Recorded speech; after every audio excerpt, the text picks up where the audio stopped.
আমার চ্যানেলে সবাইকে স্বাগত। আজকে কিসের প্রিপারেশন নিয়ে চলে এসেছি হয়তো তোমরা বুঝতে পারছো। আজ বানাবো বাঁধাকপির রোল।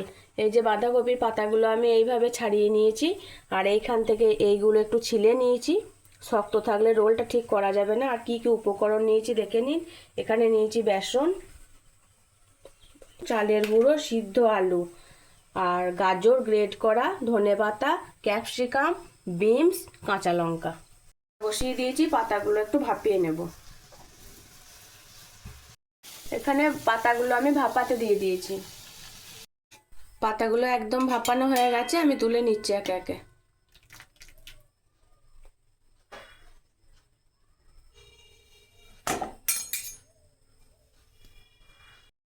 অল্প তেলে বিনস আর ক্যাপসিকামটা একটু নেড়ে নিচ্ছি।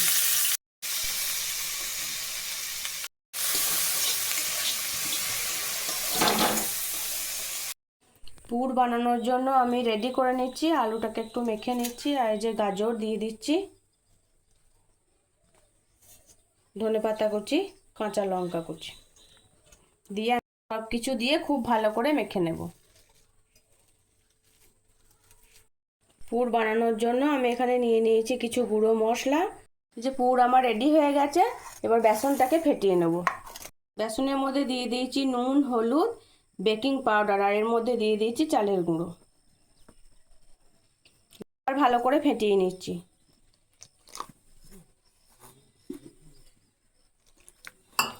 বাঁধাকপির পুরটা দিয়ে আমি রেডি করে নিচ্ছি। এই যে পুরটা, এবার এইভাবে আমি রোল করে নেব।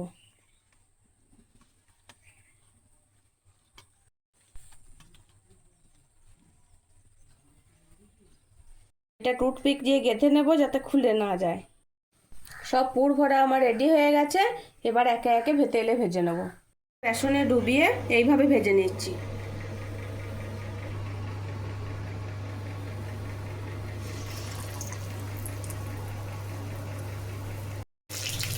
বাঁধাকপি রোল ভাজা হয়ে গেছে, তুলে নিচ্ছি।